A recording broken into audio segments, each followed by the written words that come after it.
rising team rather that we want to talk about is the Farm Fresh Foxies, who saw action earlier in the first game in the PVL, but they have matured a lot. I remember when Tricia was here on the show and she talked about how naka-adjust na rin siya with the number of awards the past couple of conferences. Sobrang comfortable niya. But what else has been working for the Foxies? So, well, Cesc Molina has been a big impact player also for the Farm Fresh Foxies. Bago lang siya sa system ni Coach Lodi, but slowly but surely, naka-adapt na siya doon sa kung anong gustong galaw na makita ni Coach Lodi. They also have a heavy-handed reinforcement in Eli Rousseau.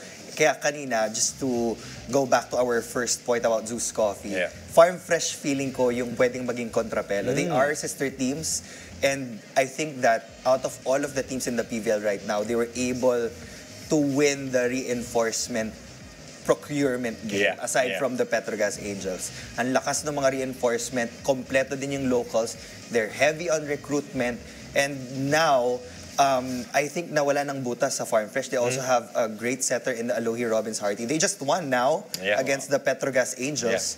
So they've been taking down a lot of heavyweights as well.